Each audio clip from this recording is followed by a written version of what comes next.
It's time for RealAg Radio on Rural Radio Channel 147 on Sirius XM.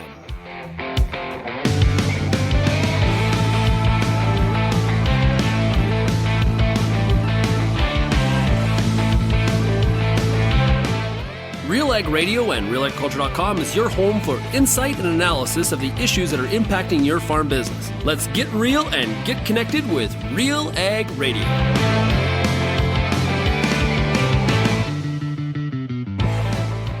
And welcome to RealAg Radio here on Rural Radio 147, Sirius XM. Shaun Haney, your host here on this Tuesday edition of the show. Thanks so much, everybody, for making RealAg Radio and Rural Radio 147 a big part of your workday. And it's the last show of 2024. Hard to believe it is Christmas Eve. Yes. So for all of you out there, and I'm going to suspect that it's the men of the crowd, if you have not started Christmas shopping, we're running out of time. We're on the countdown. So I highly encourage you, if you have not started, to get to the mall, get to the store immediately. And don't trust the postal service to do the same day delivery. I think you might want to just go pick it up yourself. Hopefully everybody is as ready for Christmas as they possibly can be. We got a great show here to finish up 2024 for you. We're going to hear from John Ibbitson. He's a great political columnist with the Globe and Mail. He had a column last week that was talking about how Canada is basically governing as a failed state. Well, what did he mean by that? And what happens next in this saga of, it seems like everybody's turning against Trudeau. We got caucus, we've got MP, we got ministers like Minister Freeland last week, and clearly the Canadian public as well. We're also going to hear today from Becky Vargas. She is with the International Dairy Foods Association, the IDFA. We're going to talk about what's the U.S. ask on dairy. Like, what happens next? So we obviously have had a pretty strong dairy dispute between Canada and the U.S. Canada says, hey, we've done nothing wrong. The U.S. says, Canada, you're not exactly playing very fair. With the incoming Trump administration, we can expect this is going to be a major issue, especially with the USMCA CUSMA review, renegotiation, however you want to phrase that, happening in 2026 mid-year. We're going to get a bit of a head start on this. And I was at the Milk Business Conference in Las Vegas a couple weeks ago, and happened to be on a panel with the chief economist with the IDFA. And today, Becky is going to join us to provide some of that U.S. perspective. We're also going to hear today from Meagan Murdoch of Hill Knowlton. We're going to dig in on a little bit more politics and then get her sense on what she expects from a potential change in government, what that could mean for agriculture. So she's got lots of insights on what we could see under a Poilievre government. And mainly, we're going to focus on agriculture in the discussion. So looking forward to chatting with Meagan. Now, if you have any feedback on today's show, we'd love to hear from you. Send me an email, shaney@realagriculture.com. And of course, you can always call the RealAg feedback line, 855-776-6147. Let's not delay. Let's take a break. When we come back, we've got John Ibbitson with the Globe and Mail right after this. This is Shaun Haney, host of RealAg Radio. To all our incredible Real Agriculture listeners, I want to take a moment to say thank you for your support and engagement over the past year. Agriculture is a tough business, and we're proud to be a part of the conversation that matters to you and your farm. From all of us at Real Agriculture, Merry Christmas and Happy Holidays. May this season bring you some well-deserved time with family and a chance to recharge for what's ahead in 2025. Here's to another great year in agriculture together. What's next doesn't happen by accident, doesn't happen by chance. What's next happens when experience meets expertise, when data meets dollars, and when steel meets earth. What's next happens when the promising work of Pioneer's state-of-the-art research centers meets the unsparing challenges of more than 17,000 on-farm trials. Our ultimate goal is to bring the next seed breakthrough to your field. Because Pioneer isn't just our name. It's our mission. Pioneer. What's next happens here. I'm Lindsay Smith from RealAgriculture.com. Join me Monday nights for The Agronomists, a 1-hour live and interactive show broadcast across YouTube, Facebook, and X. Monday nights at 8 p.m. Eastern, I host expert agronomists from all over the country to give you answers to some of the toughest agronomic questions. Join us live or catch the replay Tuesday morning. That's The Agronomists with me, Lindsay Smith, Monday nights live at 8 p.m. Eastern.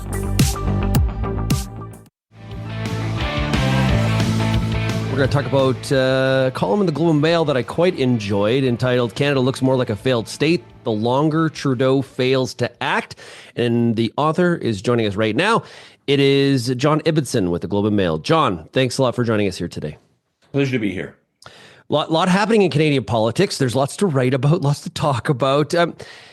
Now, what caught my attention, and no doubt on purpose, the use of the word "the failed state," and the opening line of the column, John. One characteristic of a failed state is that it has no functioning national government. By that standard, Canada is failing pretty badly. Is this a classic case of someone wanting to be prime minister more than anything else? No, there's no other duty that would top this, and you're going to have to pull this from my cold, dead hands. Yeah, I mean, first of all, failed state is a bit of a poetic license. Obviously, Canada is a fully functioning, developed state. It's not Haiti. It's not Sudan. But we do have a case where Prime Minister Justin Trudeau is clinging onto power, despite the fact that his own deputy prime minister and finance minister quit on the day she was supposed to deliver an economic statement, and then issued a letter saying you have the wrong direction for the country. You are not prepared to deal with the incoming president Donald Trump, and I'm quitting.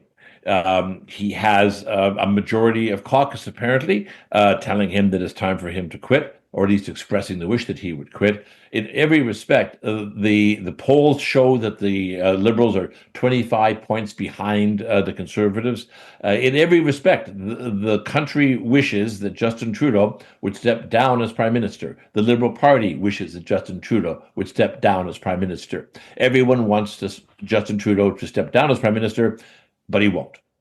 If this was the UK, they would have had like 3 elections by now. Yes, but we don't have a mechanism here for the caucus to remove a leader. The Liberal caucus, apparently, the majority of the Liberal caucus wants Justin Trudeau to go, but they don't have the power to force him to go.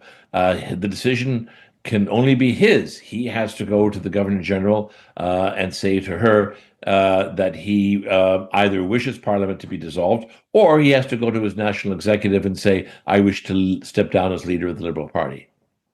So what's driving this? Like, he's always had a relatively small inner circle, Katie Telford being an example of the PMO's office. But what I guess, what's the gap here? If all of those things are true, what's the why for wanting to hold on like this? Apart from the fact that politicians love power, I think it is that Pierre Poilievre is a populist conservative leader of the Conservative Party. He is very popular. He would dismantle just about everything that the Liberal government has put in place over the last 10 years. Justin Trudeau believes that he would be a disaster for the country, and Justin Trudeau believes that only he can prevent Pierre Poilievre from becoming prime minister. It is a fallacy that many politicians from Stephen Harper in Canada, who lost to Justin Trudeau in 2015, to Joe Biden in the United States, who thought that only he could defeat Donald Trump. They stay on longer than they should and do damage to their party and perhaps to their country because they don't recognize it as time to go. Was Carney ever close to to actually saying yes to joining this ship? That is the $64,000 question. When Justin Trudeau contacted by Zoom Chrystia Freeland, he told her that he no longer had confidence in her as finance minister. He wanted her to step down and take over another role, Canada-U.S. relations, and that he wanted Mark Carney to come in as finance minister. Did that mean that there was an agreement between the PMO and Carney? Carney ultimately said he wasn't interested in the job. Did he change his mind once everything blew up that weekend and the following Monday? It's going to take the history books to tell us what exactly Carney had agreed to prior to that call between Trudeau and Freeland. We just don't know. If Prime Minister Trudeau, it seems like it's inevitable at this point. It's a matter of when. What's the preferred path for Liberal insiders that you talk to? Is it that he steps down and there's a leadership before an Canadian election? Or is it for him to have to face an election, be defeated, and then find a leader post-election? Right, there's just about no liberal who wants to go into an election with Justin Trudeau as leader. It would be, by all polling, a disastrous defeat for the party. So I think what most liberals, many liberals at least, are hoping is that Trudeau will announce his intention to step down, say right after New Year's, that he prorogues, that is, suspends Parliament so that the government can't be defeated by the opposition parties in a motion of non-confidence, and that while prorogation is in effect, the Liberals hold a leadership race. They choose a new leader to replace Justin Trudeau. That new leader becomes Prime Minister. And then shortly after that, there's likely to be an election. We saw the end of last week, NDP leader Jagmeet Singh posted on X that he may be now siding with those that want to have a non-confidence vote. Do we take him at his word at this point? What's driving that from his aspect? Yeah, I'm prepared to take him at his word. He had propped up the government for years, and then even after he ended what is called the supply and confidence agreement between the NDP and the Liberals, he continued to vote with the government on motions of non-confidence, to the frustrations of the other opposition parties. But Chrystia Freeland's resignation, that devastating letter that she posted, has convinced him that it is time for Justin Trudeau to go and for the Liberal government to go. And he has said that the NDP will join the opposition in voting non-confidence whenever they get an opportunity to do so. So what about Freeland? She's had a interesting relationship, I think, over time with Prime Minister Trudeau. She wanted to, coming out of that NAFTA renegotiation, she really pushed to be the finance minister. And she got that role. Clearly, this relationship is fully cracked. What do we take on her path forward? Is she a viable candidate for the Liberal leadership? There are people within the Liberal caucus and outside the Liberal caucus who are pushing her. In that sense, her decision to resign and to issue a letter publicly criticizing the Prime Minister could be considered a leadership ploy. If he steps down, if caucus appoints an interim leader, they may very well appoint her to be the interim leader. She would then take the party into the next election. But let's not forget, whoever becomes the next leader, interim or permanent or otherwise, is going to be leading the party into the next election, 20 to 25 points down in the polls, and is likely to be defeated in that election. Yeah, I got to think they look at what happened with the Conservatives, right? It took them 3 rounds of trying to find a leader. Like, if I had any interest as a Liberal in the leadership, it's sort of like owning a golf course. Maybe you want to be the second or third owner, John. Maybe you don't want to be the person who takes the party to what could be a historic defeat. On the other hand, whoever leads the party after that defeat will still be the leader of the party. Will still have the resources of the leadership, will be in charge of caucus, and would be a strong candidate in the next round. But let's not forget, when Justin Trudeau rescued the Liberal Party back in 2012, 2013, the party was in 3rd place in the House. It was broke, it was dispirited, and people were questioning whether the party could survive. The party could be right back again to where it was when Justin Trudeau took it over. What are the Conservatives thinking at this point? There was a lot of people, pundits I was hearing, going back 6, 12 months when sort of the flip happened on popularity here. A lot of time, Poilievre, it's his to lose, but he can lose it. Is there anything at this point that closes a gap on a 20-point lead? Perhaps a new Liberal leader, but perhaps not. It would be extraordinary if Pierre Poilievre was not our Prime Minister in a few months. He is the leader of the Conservative Party. He's, as we said, 20 to 25 points ahead of the polls. The Liberals are in complete disarray. You couldn't have a more textbook situation for a change of government and a change of governing party than Pierre Poilievre enjoys right now. U.S. election in November. What role is incoming President Trump having on maybe some of the Canadian political scene and this strife on the Liberal side of the aisle? Oh, Trump's victory in November is driving much of this because he was a challenge to Canada during his first term. He threatened to completely rip up the North American Free Trade Agreement. In the end, Chrystia Freeland led a team that brought about a renegotiation of that agreement in concert with Mexico. But now the incoming president is saying he's prepared to impose 25% tariffs on Canada and Mexico if they don't fix the border. We didn't know that the border was all that broken up until now, but it appears that he's determined to do it. 25% tariffs on the Canadian exports into the United States would be catastrophic for this country's economy. It is that threat that is driving much of this right now. I'm kind of fascinated when we do have a Canadian election, we will have a President Trump and we will be getting his opinions on that election. I'm kind of curious what that's going to look like, as he will not be able to probably be disciplined enough not to weigh in. And he weighed in on the Freeland resignation quite strongly, at the same time throwing some shade towards Prime Minister Trudeau, again with the governor comments. But it's going to be kind of uncomfortable, I think, for Canadians to have an election and then have the U.S. president saying, choosing a side, so to speak.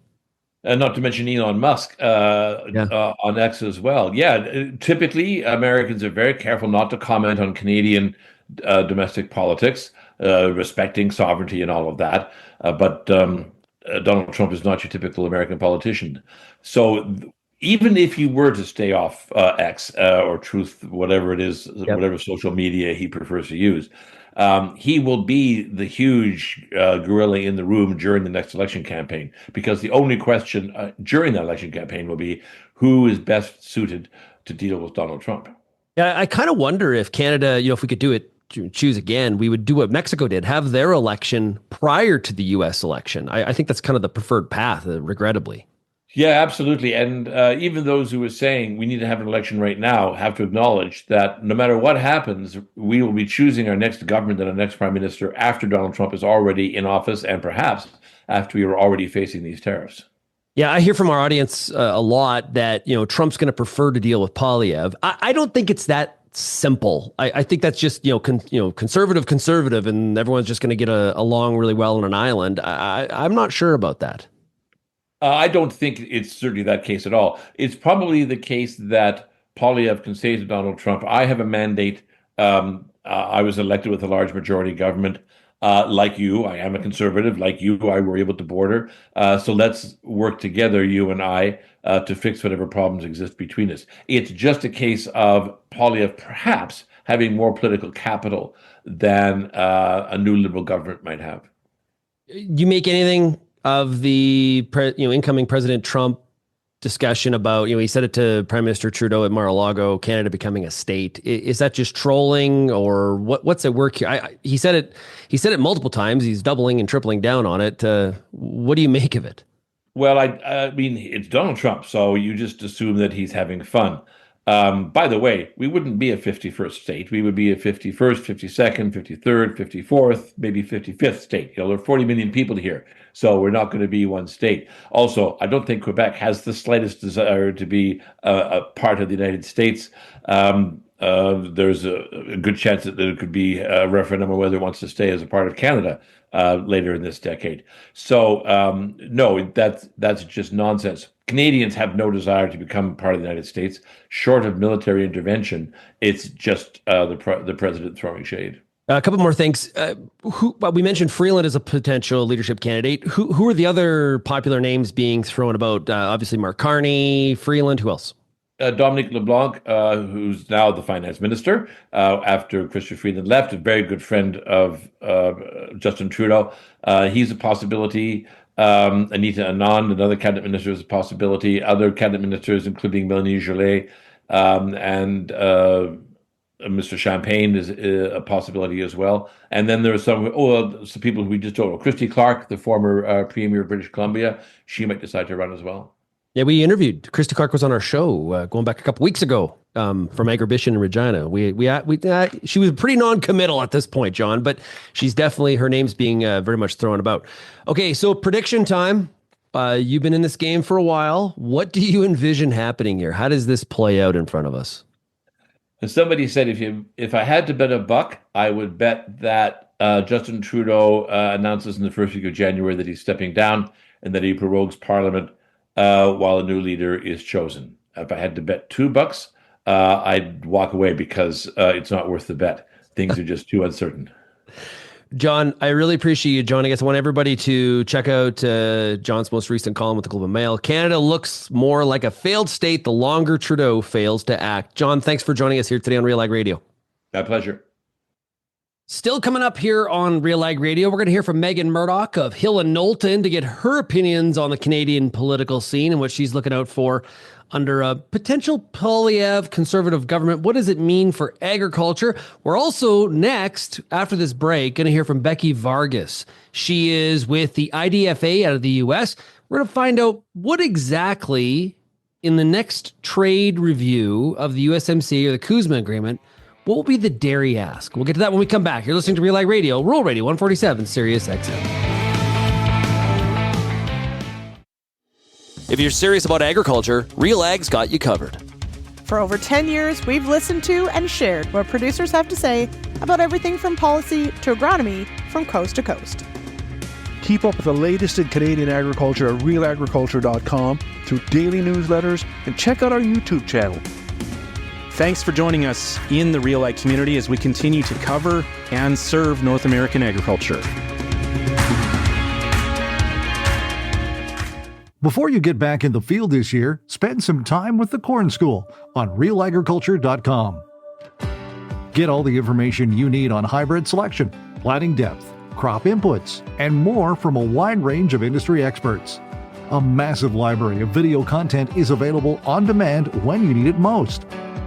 Spend your time outside of the field, inside the classroom, with the Corn School on RealAgriculture.com. Get all the information you need to keep your pulse crop healthy and profitable with the Pulse School on RealAgriculture.com. The Pulse School is a free YouTube video series covering agronomy, research, and more across a host of different pulse crops. It's also available as an audio podcast wherever you download or stream your favorite podcast. Check us out on YouTube or visit RealAgriculture.com, the Pulse School, brought to you by BSF Canada.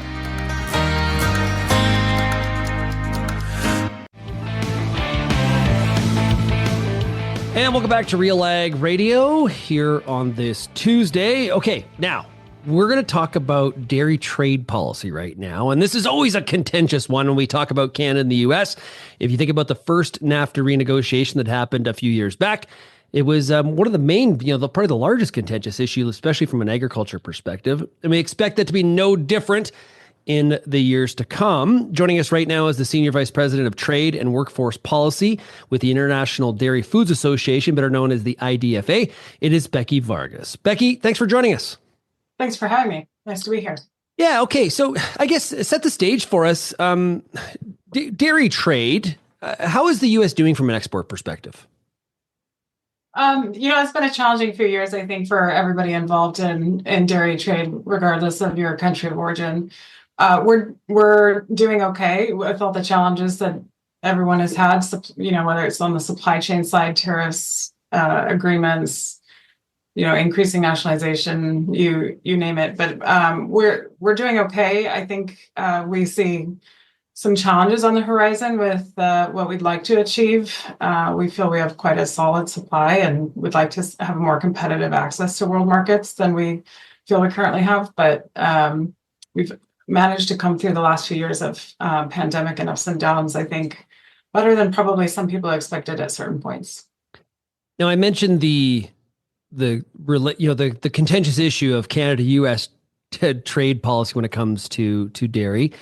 We had two dispute resolution panels look at the USMCA agreement, and we had both countries claim victory for sure on the first panel resolution.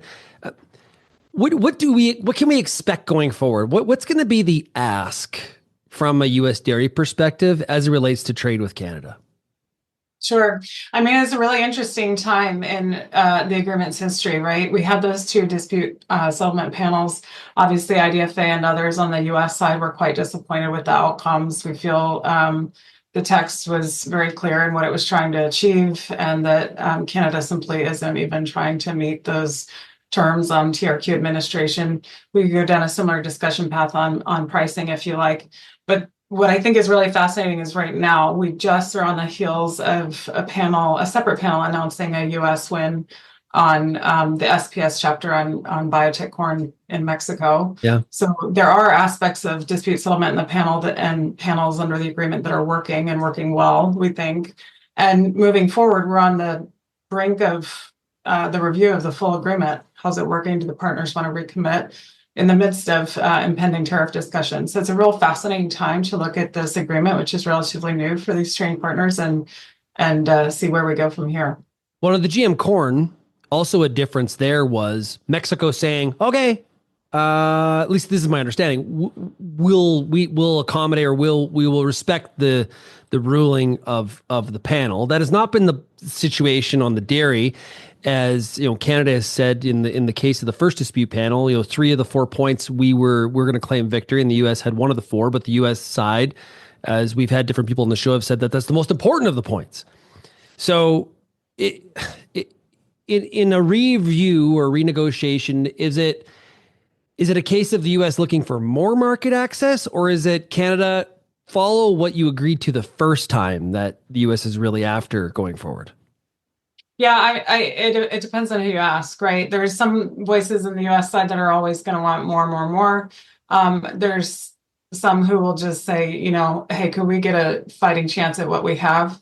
IDFA tends to have a kind of a more balanced view, I would say. We have members on both sides of the border. I think personally, if you had just had Canada follow the terms that were written, follow the quota quantities that were written into the agreement, allow the tariff rate quotas to function the way they're designed, right? Like the tariff is astronomical once it exceeds the quota. So no one's going to be incentivized to exceed the amount in the quota. If Canada had just allowed those to be administered in a way that allowed imports to come in, I think that we might have far less that we'd be fighting about on the TRQ side. We can go down the same discussion on pricing, but I don't think that on the U.S. side, we feel there's been a real fair shake at Canada living up to its commitments. For people that aren't living in this on a daily basis and they're reading trade texts and trying to, in the weeds of this, from your perspective, what is Canada doing? So I think that Canada is creating whatever conditions it can to keep the quota under the TRQ administration from naturally filling. So that just means that there's all these preconditions that an importer or distributor in Canada has to meet in order to be able to obtain quota and import product. And they're completely outlandish, right? Like you have to have been doing it for an X number of years.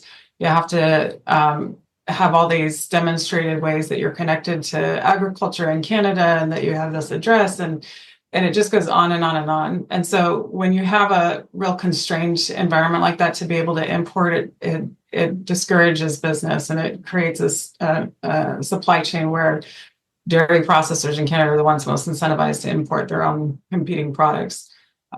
So if we would just remove some of those layers of bureaucracy and rules around the import process, allow the quotas to fill up to the level, and then, put whatever tariff you want on top of that after the quota fills, I don't think it would be all that detrimental to the Canadian industry. That's how a TRQ is designed to function. It's a protection for your own industry. How big of an opportunity do your members see Canada as being? It's a country of 40 million people. Annual consumption of dairy alone is about, I think I calculated about like 2.5 billion liters. There's some states that almost produce that much or more. So how is the Canadian market viewed from an opportunity standpoint? It's kind of similar to other dairy producing countries. There's always going to be areas where the U.S. produces specific products. It could be ingredients or yogurts or things that just are not produced as significantly in Canada, similar to the EU or another dairy producing country. We all kind of have our strengths as dairy producers, right? And so there's ways that your consumers might want greater options of choice, or we might have a more specialized ingredient that you don't. And we should be able to meet each other's needs in that regard on a fair playing field. What other markets is the U.S. focused on as opportunities to increase exports? Southeast Asia has been a huge region for us for the past several years. I think something like 5 or 6 of our top 10 markets are almost always in Southeast Asia. And so once you add Canada, Mexico, China to that list, you just about have your top 10 right there. You also just see consistent growth in those economies' GDPs. They're middle class. As their middle class changes, they consume more animal products and more dairy products. And so we just want to continue to see that build and grow. I think, longer term, that's the short term. That's been happening for a while. So that at a certain point, you'll reach a saturation. Longer term, there's plenty of opportunities I think the United States hasn't really tapped into yet for a variety of reasons, whether it's, history or time invested or policies or what have you, that, we frequently say at IDFA, we think we're one of the best positioned to just help feed the world and meet basic food security needs over time. Dairy is a high dense nutritious product. So we want to take that to places where those needs exist even more. When we do have a review, and many expect there to be a review as of July 1st of 2026, or maybe even sooner when it comes, I think we've seen that incoming President Trump expects to work aggressively on the trade file. Trade will be a very important component of the administration's platform. Do you expect dairy to have the same level of focus as it did in the NAFTA renegotiation, or are there other issues that maybe trump dairy, so to speak? That was an excellent pun. I think it will. I think it absolutely can, and it should, right? So in the agreement, there's written into it a review of the dairy pricing article, Canada's commitments on pricing for dairy, and that review happens next year, not in 2026. So there's kind of a natural cadence here that's about to occur in terms of the full agreement review. And in the first Trump administration, Ambassador Lighthizer at the time, our trade representative at the time, was extremely well versed on the dairy issues with Canada. Personally, he had a strong knowledge of them and understanding of them. And even though he's not currently, nominated on the next cabinet, he's certainly behind the scenes, and I would expect. This incoming administration, I think, has been preparing for quite a while for what they expected to be an electoral win. And I don't expect them to hit the ground, with any kind of naivete or lack of education on some of the key problems. Becky, thanks a lot for joining us here today on RealAg Radio. And I know, based on how much of a focus dairy will get in any sort of trade negotiation or discussions between Canada and the U.S. or beyond that, dairy is always a part of that discussion. So thank you so much for joining us.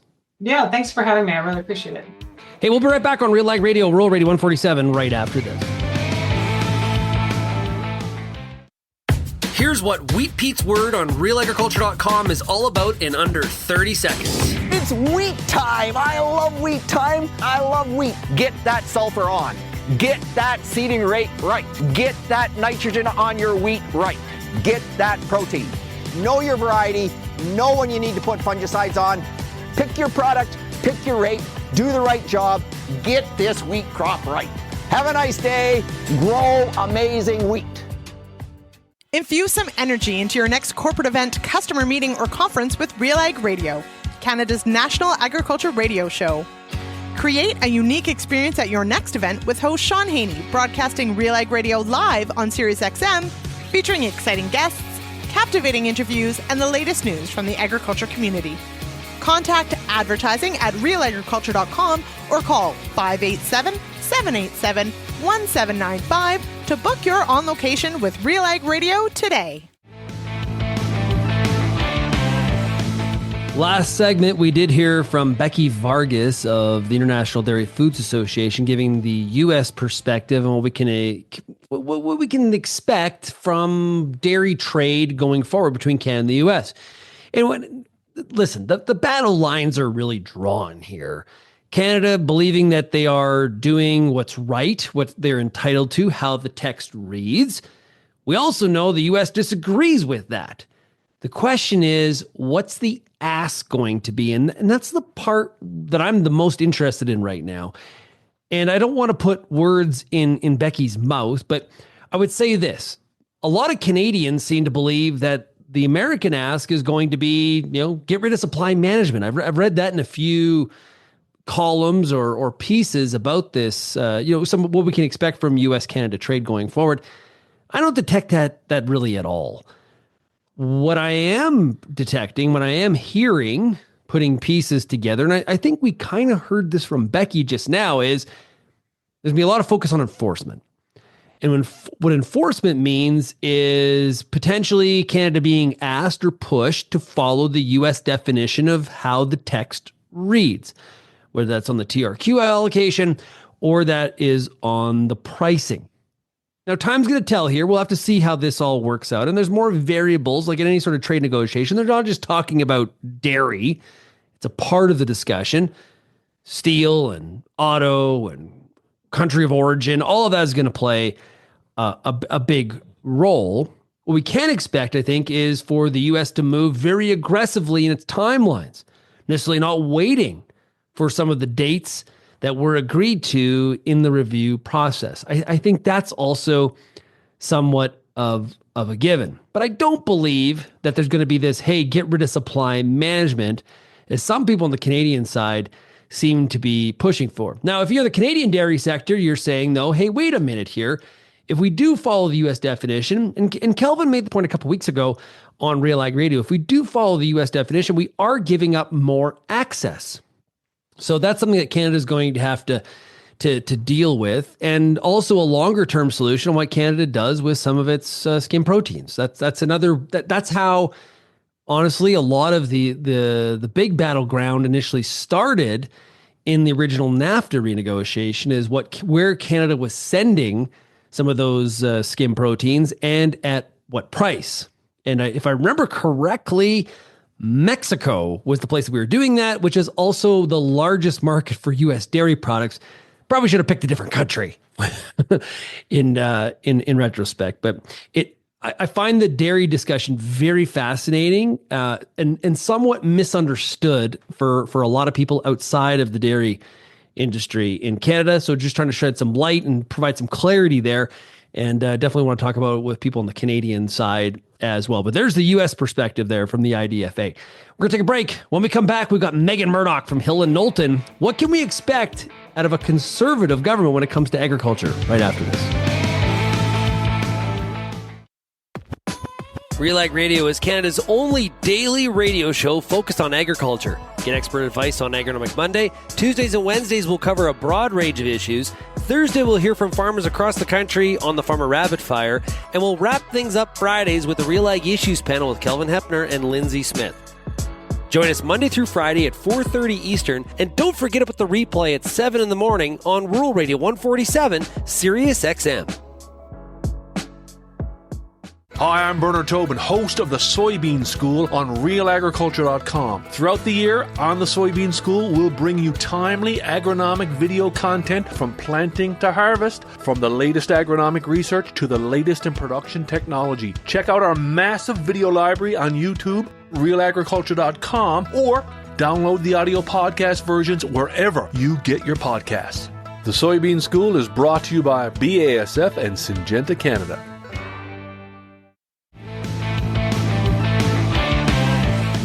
Let's wrap up like the show, the year. This is it right here. We're gonna do it all in one segment. And joining us to do that for our last official show of 2024, it is Meagan Murdoch with Hill Knowlton, based out of Toronto. And if you're watching this on YouTube, is somewhere a little bit warmer than Toronto. And she joins us right now. Meagan, how are we doing? Yeah, it's doing really well. Yes. And in a slightly warmer climate down in Florida, visiting parents, which are snowbirds, like many retired folk in Canada. They all head south. And so, yeah, down here in Lakeland, Florida today. Well, if Canada becomes a state, right, you're going to have, a heads up on all of that. Yeah, I think we don't have to worry too much about that. But yeah, funny nonetheless. So, yeah. I guess what is your reaction to that? Is it just funny? Like, is that like what, like, and I the only reason I ask is because it's been mentioned more than once. Okay. It's not just like a one time in sort of the past of the night. What's your reaction to it? Yeah. Well, first, I don't think we've ever had so much attention from a president of the US. So that's interesting. It's hard to know, really, because I mean, we have never seen a politician or for that matter, a president like him. He isn't running for re-election. So I think the next 4 years, he'll be doing things that we may have never imagined. Now that said, I don't put too much weight in this. I think he likes to shock and surprise people all the time with his tweets or posts. But it is what it is. But I don't put too much credibility in it. We were talking earlier today on RealAg Radio with John Ibbitson, columnist with the Globe and Mail, about his recent column from last week, talking about how Canada's kind of operating right now as a bit of a failed state. What do you like? This is talk about like kind of like a fall from grace, or just like an ugly ending to somebody that has really done the best he could. Whether you agree with it or not, he has served the country in the role of prime minister. But this is just turning out to be a really ugly ending. Yeah, it was a really surprising and shocking week, even for those of us who have been in government before, that have gone through tough times in government before. I think we were all like genuinely shocked with what happened this week, and it just kept continuing. It's not like it snuck up on us by any means. It's been a pretty tough year overall for the government. It has been, a downward fall over the year in terms of polling numbers. But this week just really took the cake. I think back to being in government in 2008, which was, December 2008 was quite a turbulent time for the government of the day, the Harper government, who had just won an election and then proceeded to put essentially a poison pill in their fall economic statement, which when it got tabled in Parliament, the other three parties nearly, tried to take us down, and the government had to seek prorogation to calm the waters, and then life carried on. So when this happened this week, it was shocking because it was really from within. It was them doing it to themselves, which I think was maybe the more surprising part of it all. Yeah, and now there's a lot of finger pointing. I'm not sure there's a lot of accountability in certain parts, especially the PMO's office. That's been kind of the bewildering part to all of this for me, is like, at this point, why? Like when I see 17% approval rating, I see, people that have been allies, or at least perceived allies, turning against me or saying like, no, thank you. Caucus saying no, thank you. Like, why at this point? Yeah.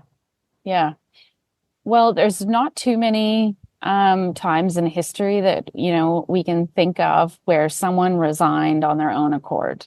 Right. If of all the examples of governments changing, leaders changing, they are often pushed. They do not often leave on their own at the right time. No one leaves on a high in politics.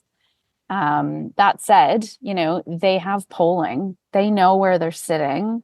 It is curious. It's hard to understand. Obviously, it's self-preservation. There has to be some ego involved at this point, because to your point, like it's hard to understand why they're holding on for dear life at this point. It's, to the point of a little bit embarrassing professionally, even to be part of that group that, just continues to hang on and doesn't choose to make a graceful exit. Now, in their defense, when you are in politics, you are hearing complaints and criticism from every which way. But again, the polling, broad polling, party polling, external polls say what's happening really on the hustings. There's no one really, there's a lot of names being batted around, but there's no one really, I think, that they believe can lead the party any better at this point. Woof. Right. So maybe the last week has changed that calculation. I'm not sure that there was someone 3-6 months ago that they thought could really do a better job. I, for one, was someone who thought Canada is ready for a new government. It's, every 10 years, governments in Canada change, generally speaking, and there's not much hope for another Liberal government to be elected. And so do you put in a new leader only to lose? I don't know, right? Do you just let him take it for the party, the beating that will ensue at the polls, and, have the next leader come in with a bit of a fresh base from which to go from? But the last week has proven that anything might be better than him at this point. And I think a lot of MPs are finally starting to speak up in a real way, not but in the shadows of Parliament and secret sources, but actually putting their names on the record, because they are just fundamentally certain that they're not going to win their ridings at this point. They're going to lose their jobs. Let's assume we have a change in government, like you said. The polls are indicating that for sure. We're going to have a Pierre Poilievre conservative government at some point in 2025. From agriculture's perspective, what do you expect under a Pierre Poilievre government when it comes to AFFC? That's a big question. I mean, I think generally better, more focus, more attention, more respect, more recognition of agriculture and the economic driver that it is for our country. Now, does that open the purse strings in a real, meaningful, significant way? Not necessarily. He will need to, probably run on a campaign of strong fiscal management. Yeah. It won't be probably a promise of balanced budgets given the state of the budget at the moment. But he is not one to believe in big government spending, right? He's free market, let the market drive it, get rid of non-tariff trade barriers and tariffs for that matter. Let agriculture be the powerhouse that it is. So, I mean, I think that's all very, very positive for the industry. Yeah. That all makes sense to me.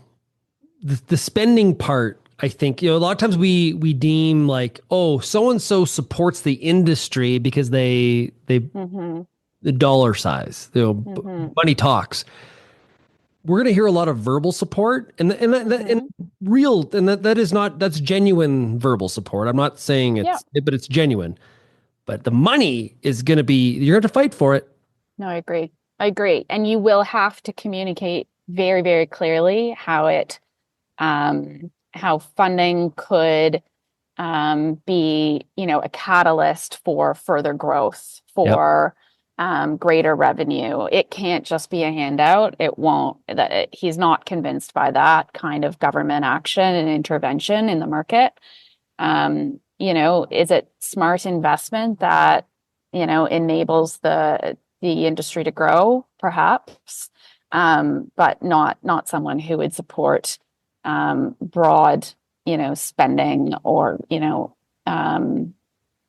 so what I'm looking for, just, government intervention or government, Yeah, your answer better not winners be and losers. Yeah, and your answer better not be just, well, because we did it this way, or farmers want it. Like, I think you got to come with more than that. No, I agree.